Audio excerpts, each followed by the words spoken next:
Thank you all for joining today. My name is Gerard Pinto. I am a strategic partnerships manager here at TikTok, where we are focused on helping small businesses grow using TikTok ads. And today we have a couple of incredible partners joining me. We have Noah Tucker and Micah joining. I will pass it over to let them give you a little bit more information about what they do and their experience with TikTok. And then we will dive into the fireside chat, asking questions. And if you have specific questions, feel free to drop them in chat and maybe we can get to those at the end of the panel discussion. So I'll pass it over to Noah, who is the CEO of Social Snowball. Yeah, thank you, Gerard, and thank you for having us both. My name is Noah. I'm the founder of a company called Social Snowball, which is essentially an influencer and affiliate platform for e-commerce brands. So helping you partner with influencers, helping you track the sales they're driving, creating reward structures for them, and just managing the relationships. And obviously a huge piece of that product is helping brands partner with creators on TikTok. I'd say more and more, and I'm sure, Micah, his agency is a great partner of ours. Brands are very interested in partnering with creators on TikTok, and creators on TikTok are an incredible revenue generating channel for brands. So it's been really cool to see brands using our platform form these partnerships with TikTok creators and generate great results from it. So I'm excited to dive into some of those strategies today. Excellent. And then we'll pass it over to Micah. Mike, can you please introduce yourself? Yeah, for sure. First of all, thank you for the last minute invite. Great to meet you, Gerard. And know we work well together often. And so for us as an agency, we are kind of split. Half our business is social ads. And so that is media buying on TikTok, performance creative, and creative strategy. And the other half is influencer affiliate communities. And TikTok's a massive powerhouse at driving a lot of those. Not just direct attributable performance through using a platform like Social Snowball, with a community of creators on TikTok, but also leveraging that community to generate ad content that performs well, not only on TikTok at like that speed and velocity that you need for that creative cycle, but also like tends to be best performing across Meta too. So TikTok more and more is becoming the source when it comes to driving profitable growth, and really at the forefront of social commerce as a whole. So Amazing. Thank you both for those introductions. So, to kick things off, I like to start off with helping new advertisers kick things off on TikTok. So, if you're new to the platform, obviously everyone here is familiar with TikTok, but doesn't mean you're necessarily advertising on the platform today. And you were giving advice for someone for their first 30 days getting started on the platform. What would you suggest to them as the best strategy to get started? And Mike, why don't we start with you from just like an overall lens, and then Noah, we can pass it to you with a more creator focus and how you would work with creators. yeah, for sure. So I would say right away, TikTok is a volume game when it comes to winning in terms of the amount of creative you need to generate. And so there's a couple ways you can do that. Probably pursue it in parallel. You don't have to go break the bank on really expensive creators. I think TikTok is unique in that way. Like creators don't even have to have a big following to like go viral, so to speak, or to have content that performs really well. So I would really go for a mass volume approach of recruiting creators that want to join a program like a creator community on behalf of your brand. They could make content on a performance basis, so giving them some sort of commission structure. Oftentimes, we'll even go blended right away, so they're getting either like a flat small fee, and I'm talking like $50 to make a piece of content for you, and then giving them an affiliate link so their upside is on the back of that. Bringing in as much of those people as possible. These are going to be smaller micro creators that you don't have to pay a lot for, but that's really going to fuel up your content engine. And you could get just through that strategy and like a $5,000 budget, you could get tons of content that would really power not only top of funnel performance and direct traffic to your site, but give you a library created for ads right away, just UGC. That and then like focusing on a handful of paid relationships that are more longer term that have a extended set of deliverables. So I would find like, 5 to 10 creators that you say, hey, you're a perfect brand fit. Let's get a handful of deliverables scoped out. So maybe 5 concepts from you that they delivered to you in a 1 to 2 week time period and just test those. And from there, you'll get a really good sense of what creators are going to convert and what types of contents are going to convert. So going forward, you can really laser in on what's going to work for your brand, but going a little bit broader in that way will give you the most chance to succeed. And when you say micro creators, can you define what that is to the community? Yeah, I mean, these could be, if you're gonna have them promote your brand and want to share links, right around the 10,000 follower range, which is really common on TikTok. You don't need to go past 50,000 followers. Like I said, it's not really relevant as to how much followers they have. It's mostly about the content and how well it's developed. So I like to stay within that 10K follower to 50K follower range, especially at those early days. Amazing. And then Noah, right? So this is a really good strategy, focusing on a ton of micro influencers, doing a blended Yep. rev share plus a little bit up front. How would someone go about finding those followers and actually determining which creators would actually be the best fit for?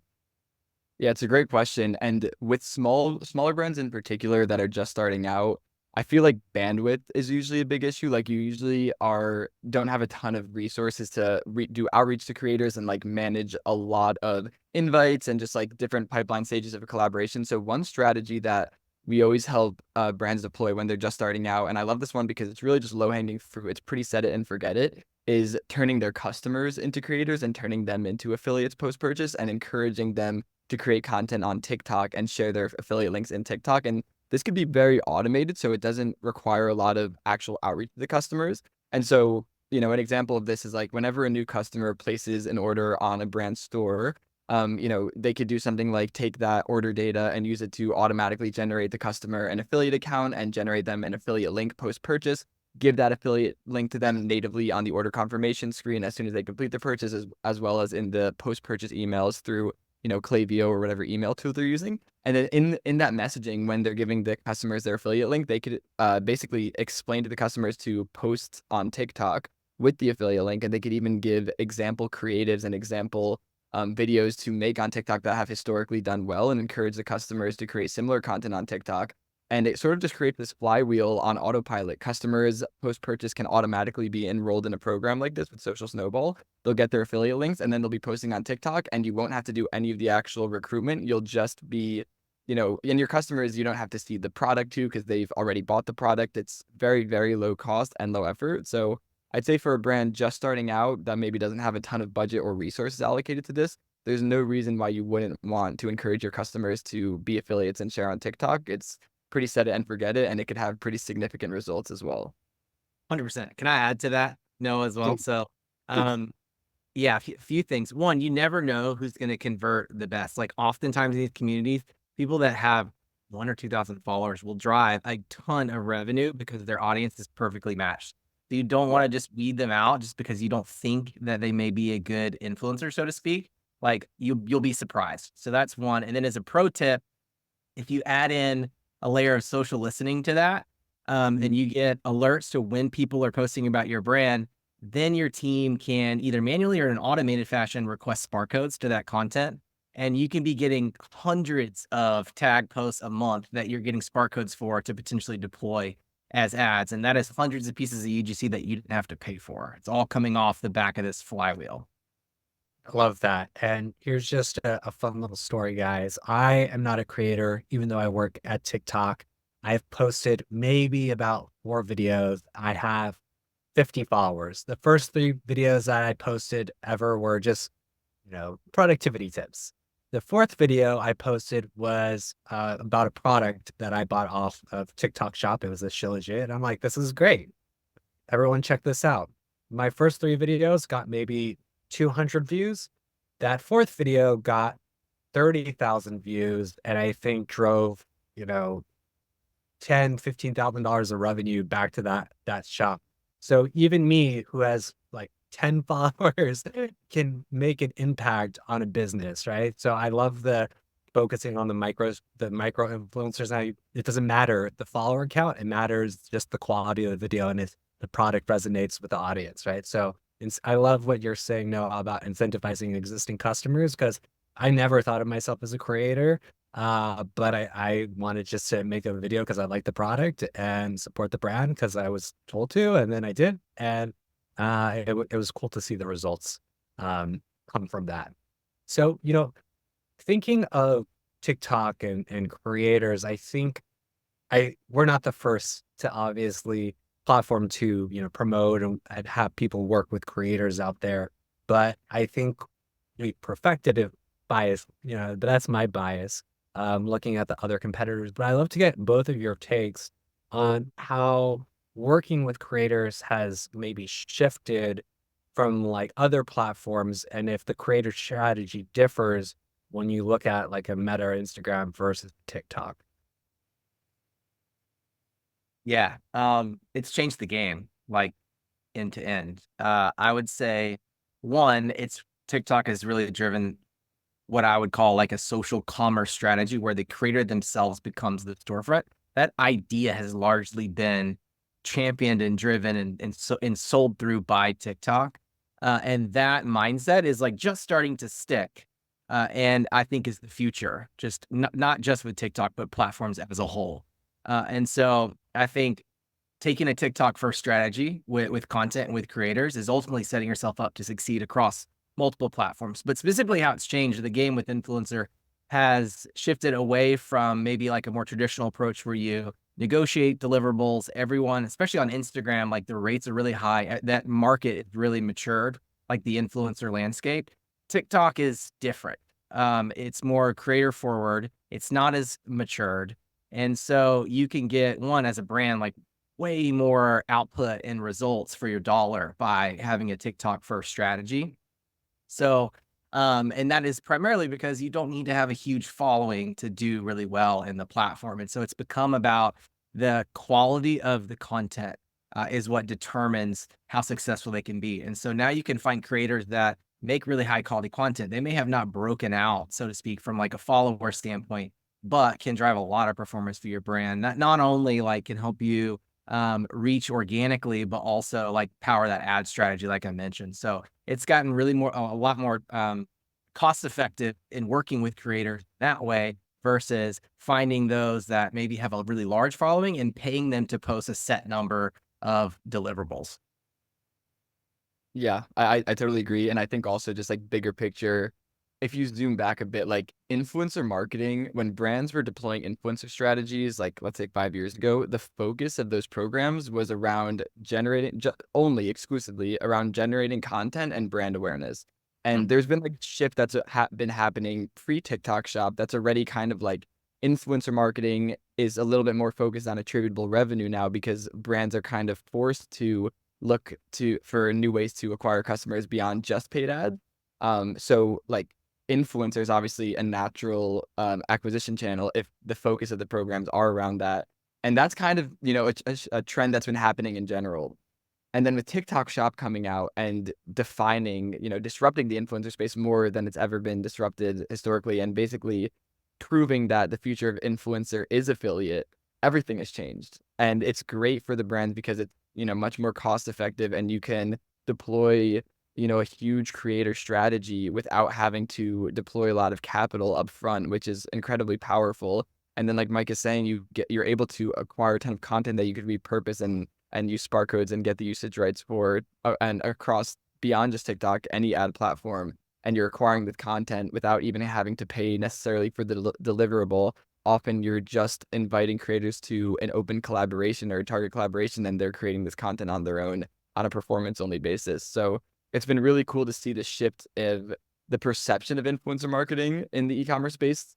People used to just think of this as like it's a brand awareness play, not a performance play. And now influencer is really becoming more and more of a performance channel.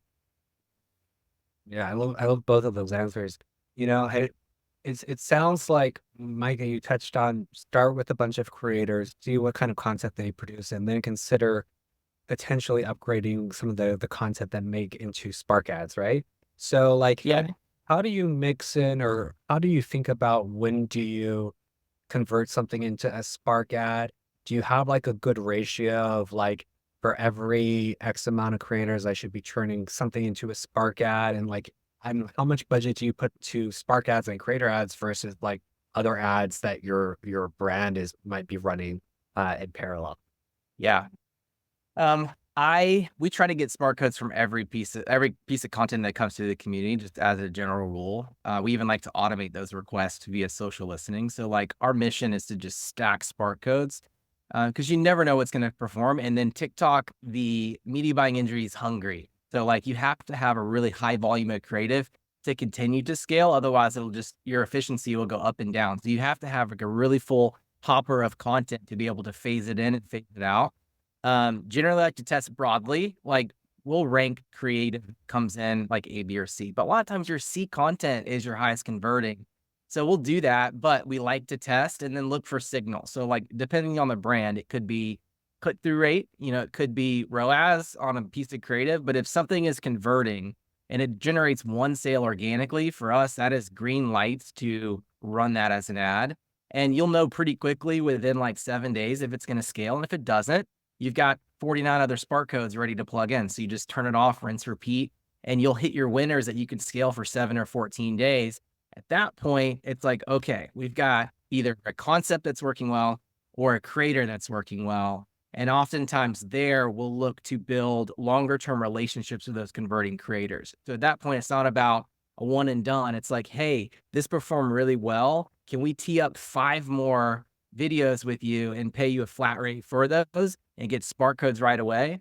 So it creates this like pipeline of content that based on the performance data, it's going to help you scale. And so that process is refinement over time. You go broad, you find your winners, you double down with those winners, and you just run it as hard as you can. And that's how you'll take a TikTok account. Like we took one over the last 3 months on the media buying side. We stepped in and they were at a 0.25 blended ROAS, could not scale past 5K in spend. And 3 months later through this strategy are at a 1.5x ROAS minus promotions and commissions and scaled from 5K a month to 300K a month. So yeah, it can be really effective, but yeah, start broad and then hone in on your winners. Do you see organic posts? Or what would you do in a situation where you see like organic posts performing well, but the Spark ad might not be performing well? Do you test multiple audiences, or how would you go about like analyzing to see if it's worth potentially like doing multiple tests on that ad? Yeah, I mean, so if the organic post performs well, you try it as an ad and it flop. I would say you still could re-engage that creator because they're on a commissions basis. So it's like celebrating the fact that they drove a conversion, probably offering them like a deeper incentive. So for example, if they started at 15% commission, they were at like a base tier of your program. They drive a conversion. The first thing I would do is say, hey, congrats on your first sale. We'd love to continue this train going. You unlocked a 20% commission and we want to encourage you to create additional content. By the way, here's another sample that you can try. So the whole game is like to reward that early behavior and have them continue to do it more and more. Eventually, if you do that, like whether the ad works or not, like you'll have some ads that work, but you want to really reward that behavior and have them continue to just ramp that up. Fun. Do you have anything to add on that point, or sure we should I mean, what Mike is talking about with the like reward tiers, I think is incredibly impactful. And this is more on the attributable revenue from the creator partnership directly than it is for the, Spark ad usage. But I mean, like to keep creators engaged in the long term is the name of the game as far as attributable revenue. You don't want them to just create one post and then forget about it, especially if it's a creator whose content is converting with Spark ads as well. You want to continue getting more content for them. So we help a ton of brands set up these performance milestones and reward tiers. So, and it could be all like systematic, it could be automated. So like Mike is saying, when someone just gets their first conversion, that could instantly unlock them a higher commission. And then you could set additional tiers on top of that. So maybe when they hit their 10th conversion, they unlock a new gift that they could redeem. Then when they hit 50 conversions, they unlock an even higher rate and an additional gift. And then you could keep community engaged with these tiers and motivated to reach the next one through email. When someone is 3 referrals away from unlocking the next tier, you could send them a reminder saying, hey, only 3 referrals left until you unlock the gold tier, which will give you this higher commission and, this higher value gift than the first sample you receive.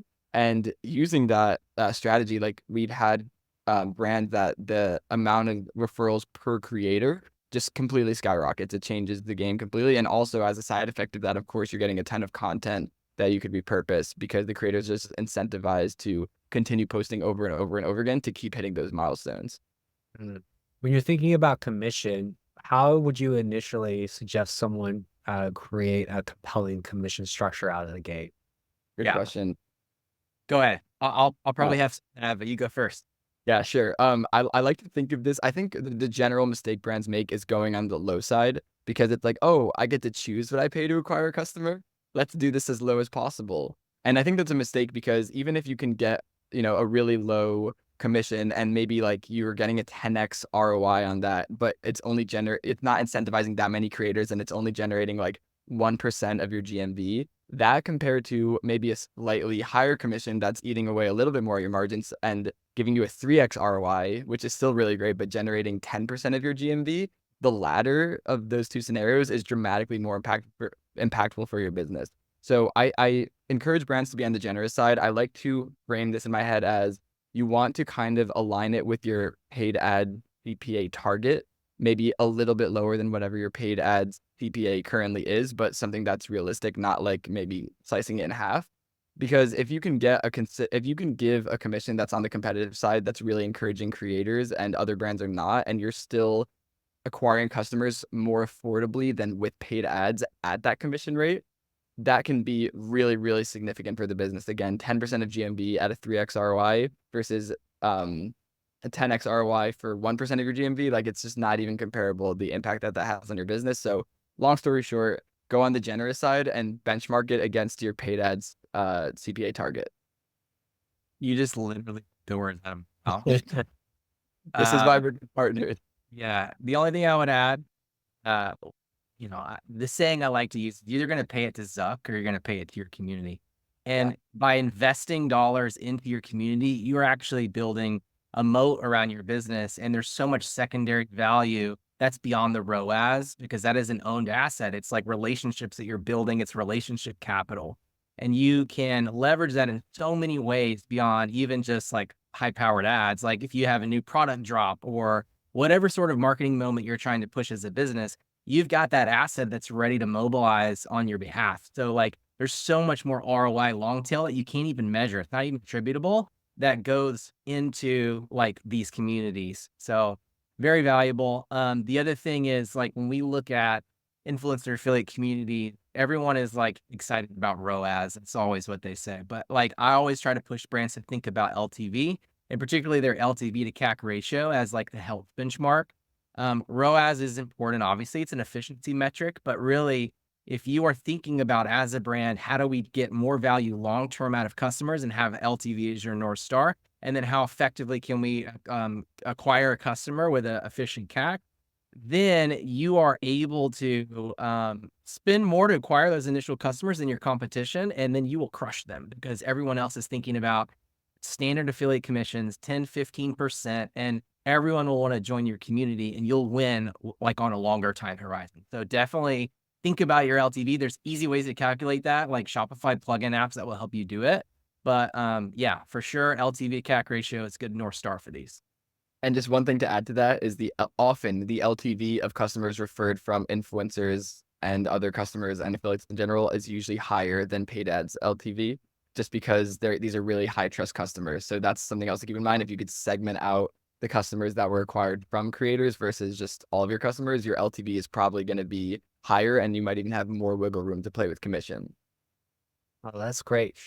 You know, I'd love to get your thoughts on this because I was thinking of if I was a brand, I would actually, and people didn't know my brand that well, I would actually consider going and giving commissions to where I break even on the front end just to acquire as many customers as possible and get those spark codes straight away. Because then what I've noticed is people tend to follow trends on TikTok. So if they see other creators promoting a product and they see 40% commission, they're more likely to start promoting that product as well. And then once you maybe hit a critical threshold, then you can start peeling back that commission. Have you ever done anything like that, Micah, with your agency? Yeah. No pun intended. There is a snowball effect. But it's real. It's real.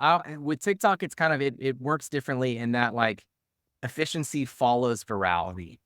And so you really have to hit a critical mass. It's almost like you want to try to manufacture this buzz, this virality that happens where it's all over people's feeds. They can't get away from it. At that point, you have creators jumping over themselves to be a part of it. And at that point, you'll be getting hundreds of pieces of tagged content a month. like you'll be able to really start to see a massive increase in volume. And once you hit that, you'll know. And you can start to kind of peel back commissions and focus on efficiency. But if you do it in reverse, if you focus on efficiency first, you will never hit that critical mass to really give you that escape velocity on TikTok. So I love that strategy. And I've seen it work like playbook with brands multiple times. And, since we're talking about virality, let's talk a little bit about trends, right? So, like, how do you, do you see a lot of creators that have effective content incorporating trends into their content? And if not, or if you are interested in trends, how do you make sure you're communicating with the creators to see if they can get on that, a specific trend going? Yeah. One, I've Yeah. seen, I was gonna say sorry. that's definitely a you question, Micah. Yeah, one, I've seen a brand really succeed off of TikTok, piggybacking off a trend, like one very specifically, like if you guys remember Water Talk was one that was like maybe like a year or two ago. It took over TikTok, and we've got a drink mix brand that was organically a part of that conversation, and they joined and brought in TikTok as a big part of their marketing mix, and is just dominating there now. And have actually found creators through that trend that they have partnered with to continue that. And so they've really kind of piggybacked their own success off of literally like serendipitously looking at trends and kind of playing ball and being a part of that conversation. So like 100% it's viable. Um, Piggybacking off of trends is an easy place to start. And there are tools that make this super simple. TikTok itself, like there are ways you can look at the marketplace and using creator tools and find content by category, like that's top performing based off of conversions or impressions or views. You can literally go in and find the top trending content and then use that to circulate that back to your community as examples to give them inspiration on how to tap into that. There's other tools even outside of TikTok like Fastmoss or Kalo Data that like curate this for you. So you can look at top performing creative on TikTok, top performing creators, top performing videos, and use that as the way you educate your community. So we'll go find like research on a certain category. If you've got a brand that's like for, we'll stick to the drink mix category, like food and bev category. We'll find the top trending videos, we'll extract that and then package it up. When we're communicating with creators, we will literally share the link, give them a breakdown of why we love it, a sample script, and like a picture of like how much they could earn as an affiliate if something that, if they do something similar. And that's a great way to motivate them and give them a jumping off point. Awesome. And, going back off the trends, right? If you're a brand and maybe whether you're working with a creator or if you're building out content on your own and you wanted to come up with an effective storytelling structure for the content, what are some of the things that you would consider doing to make sure that your content is actually Yeah, so I think first and foremost on TikTok, your content, it's not really like a direct sales channel in that it's not like normal. Don't think about it like ad creative or how you'd approach creative on Meta. Like it needs to be educational or entertaining, one of those two. And you're speaking to it like a target audience, like a vertical of folks where you want to give them content that's native to TikTok. They want to consume it. So it needs to inherently be super organic. And so some brands are equipped to drive that organic strategy on their own, and they have internal people who can create content on TikTok that feels very native. Most often, that's not the case. Most often, it's very hard for brands to run that internally. And so if that is you, if you don't have anyone internal or you can't go hire someone who's a native TikTok creator, the best place to start for me is off the back of these communities because you will get creators that partner with you on a performance basis. And really quickly, you will know who is resonating with your brand and who's performing. And so a great tactic that a lot of brands employ will identify those creators and then make them the face of their own TikTok and the kind of the forward facing person on behalf of the brand. So they'll even put them on retainer and say, hey, creator, we love working with you. Can you go live twice a week and do 5 videos a week for my brand? I'll pay you X and you'll also get commissions. And then they have an organic strategy that is totally powered by a creator. really cool? I think when I think of back to the early 2000s or maybe mid 2000s, the face of brands that come to mind are like Flow from Progressive. Yeah. can't really recall many commercials from the early 2000s, but I can definitely think of Flow. And the Allstate guy now is dominating the airwaves. So being able to onboard a creator to be the face and be a consistent presence, I think is super powerful. You just sort of talking a little bit about lives. Can either of you speak to the effectiveness of lives with creators and what kind of mix you see between like having a good mix of like posted videos versus focusing on lives? And is there a specific area you see creators focusing more on these days? Yeah. Well, one, I think live today and increasingly and indefinitely into the future is going to become more and more a core pillar of success on TikTok. So you should absolutely focus on lives as a piece of your strategy today and continue to into the future. There are brands that are massively profitable on TikTok that are doing millions a month, that the majority of that is off the back of live selling. It's a trend that TikTok is really invested in promoting. And we here, just in partnership with different brands and with TikTok itself, like that's not going to change and that's going to continue to do so. So I think it should be a focal point. It should be both going live from your brand channel. And, that can either be done by a founder. A founder driven live is one of the best performers kind of across the board. So if you have a founder that's willing to do that, encouraging them to go live as much as possible be a great way. And they can naturally just talk about the brand, the product, the mission. It just kind of is fluid. So that's a great place to start. And then from there, I mentioned bringing in creators to be the face of that. There are creators that are specifically focused on lives. In some ways, are live seller creators. And so you can find them. Fastmoss and Kalo Data will provide that to you. You can literally search for like live streams and find the top live streams and reach out and find creators that way. And so that would be putting a creator on retainer for you to go live, either on your behalf or on their page, and probably a blend of both. I think you certainly want to be going live at least once a week. If you go live every day, you're going to learn faster. So I'm a huge fan of volume and going live as much as possible, because that just consolidates your learning window and sets you up for success long term. So the more live, the better. Whether it's you doing it or a creator doing it, it should be a part of your marketing mix. I want to have a question for Noah, right? So could you earlier in the chat that you said you can automate onboarding affiliates that are existing customers, right? What is a good benchmark for people to consider of how many customers they should be thinking about converting through their checkout flow? And are there ways in which you can improve the conversion rates or for incentivizing people to become new creators, even if they're not creators initially? Yeah, that's a great question. I think the North Star metric that we usually look at to measure success of like a post-purchase bringing on customers into your creator program is the total GMV that it's generating. So like if you look at all of your, let's say Shopify revenue, if you're on Shopify, what percentage of that is coming from customers enrolling in your creator program post-purchase? So is it like 1%, which would not be that great? Is it 10%, which is really good? That's like usually the range between 1 and 10%. And so ways that brands are maximizing that, there's a few things that come to mind.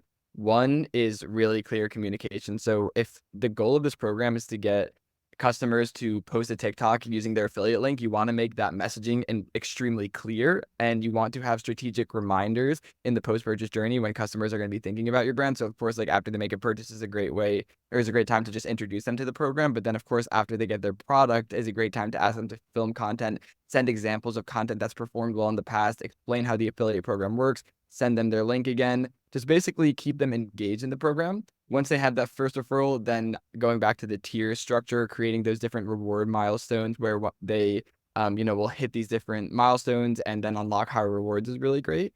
Other things that we've seen brands do that work really well is giveaways. So, brands will do something like within a month period, every customer who refers over 5 sales will be entered into a giveaway for like a very high value product automatically. So that is just another tactic to keep these customer creators continuing to post and create content and drive sales month over month. Because if they hit that milestone every month, they'll get entered into the giveaway month over month. So again, it's just more tactics to not have them just post once and then forget about it, which is not necessarily a terrible thing. It's better than them not posting at all, but you want to keep them engaged as long as possible. Other things that I've seen work is brands will train their customer support team to be in on the referral program. And basically, after the end of every positive customer interaction, they could create like a macro in their customer service tool that sends a message to the customer saying, hey, thanks for writing in. As a reminder, here's your affiliate link. Remember, if you post on TikTok every time or anywhere, anytime someone buys using your link, we'll send you $10. And if you get, a few hundred support tickets a day, that's a few hundred additional touch points with your customers where you're reminding them about the referral program. And you just want to have as many of those as possible. So it really comes down to removing friction from the process, enrolling customers into the program post-purchase. And then everything after that is like engagement tactics and really clear communication.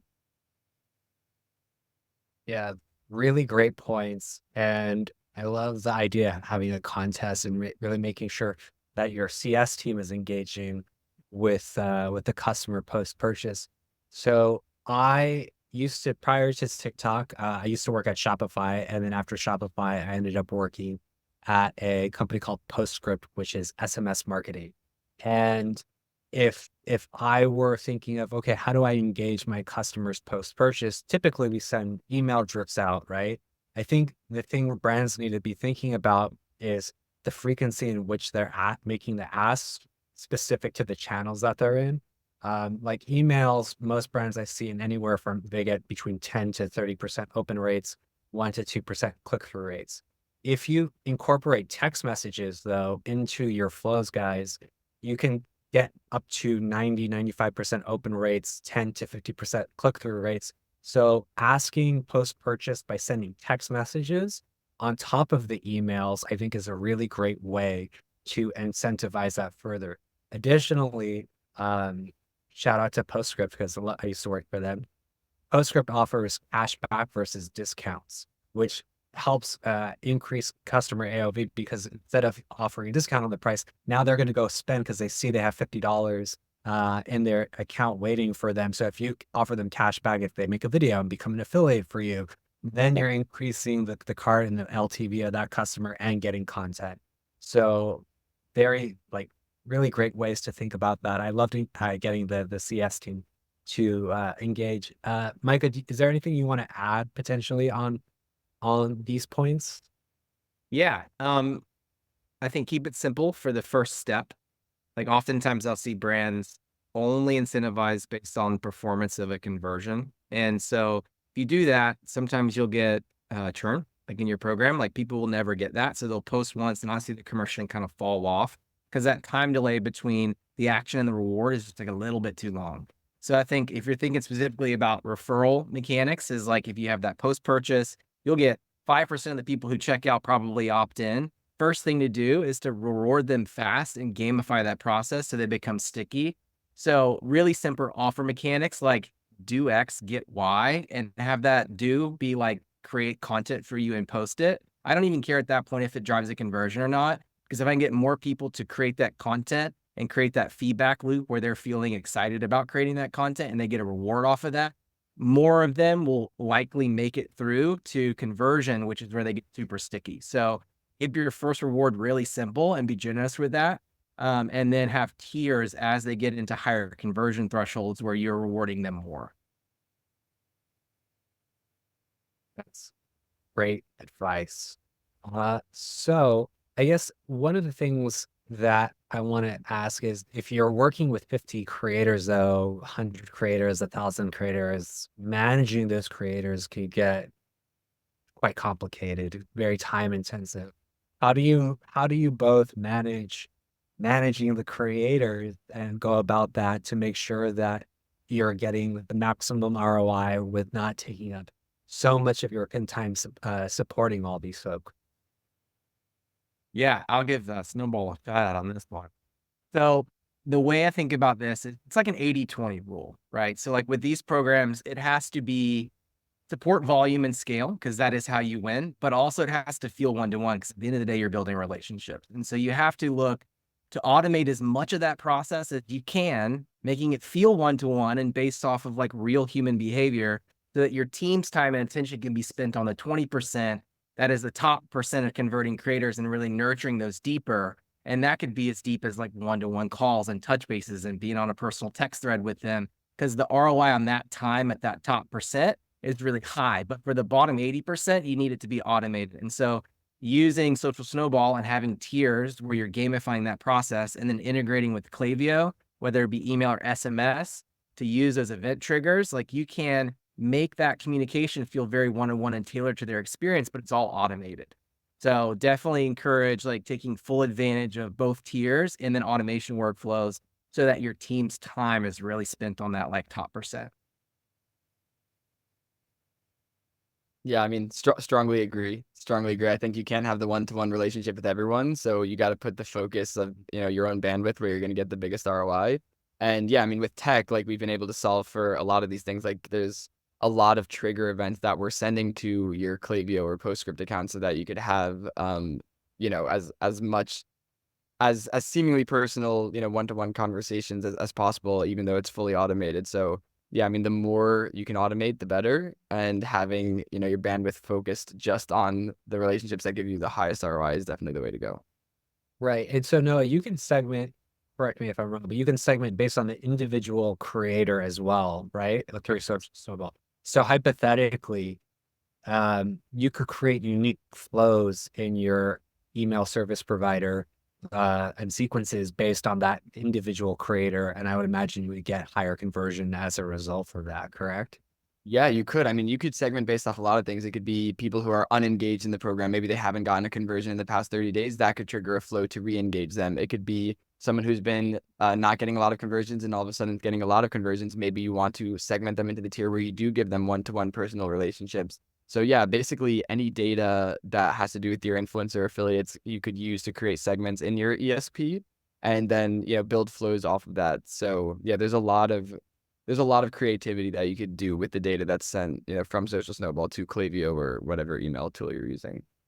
Amazing. Micah, has your team experimented at all with unique segmentation and leveraging it in ways that might be a little bit out of the box?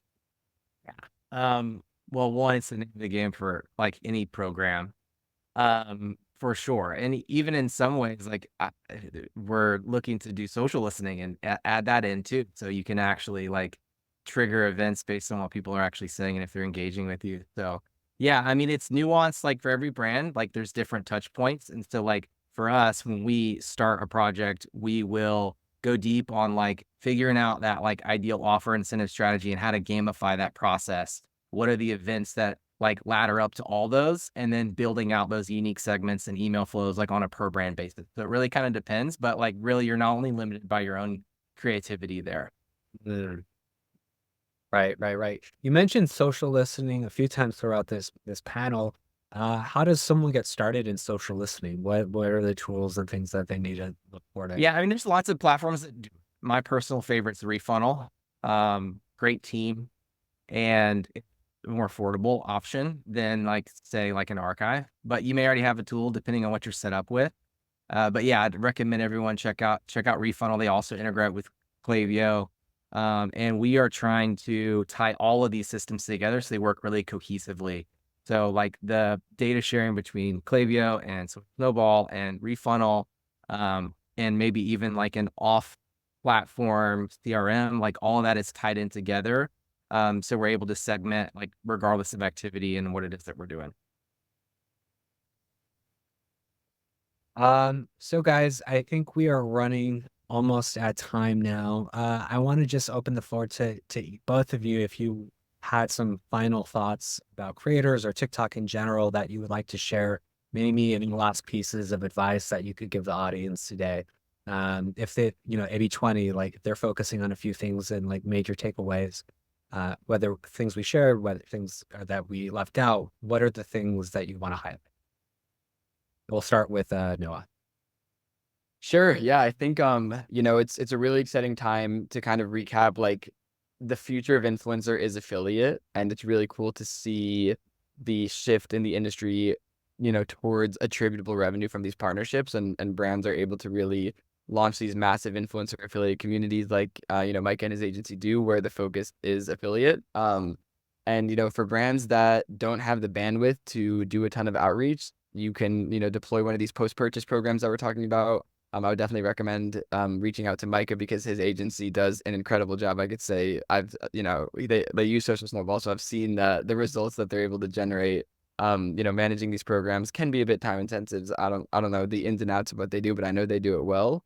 And yeah, I think that's about it. I think we covered everything. Yeah, I'll add just my takeaway. Like I think for everyone on this call, we're in a unique time in that we're at the beginning of what like I would equate to like the next like tectonic shift. And that is like away from what we consider e-commerce, which is like a brand's digital storefront, to social commerce, which is the creator being the storefront. And we're early days. And so like for everyone here today, like the time is now to be at the to surf the tide, like as it's coming in. If you could think back to like Amazon, like back when it launched and it was like a always on sale type of small platform, no one knew that it was going to be what it is today. And for the brands that jumped on early, it really set the stage. And now they're some of the biggest brands in the world. And I think that we are in that moment of time with social commerce.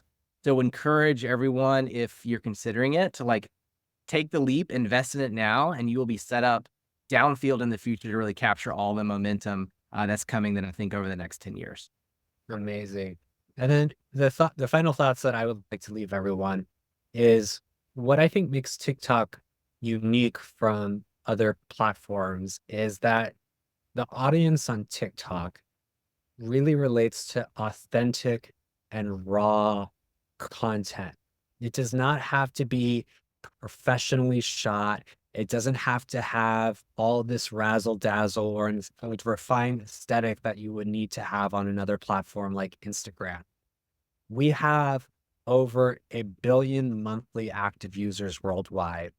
In the US alone, there are over 160 million active users and 7 million small businesses on the platform. Whatever your business, whatever your product, your community is on TikTok. And if you haven't made any content yet, you can enlist creators or you can start making content yourself.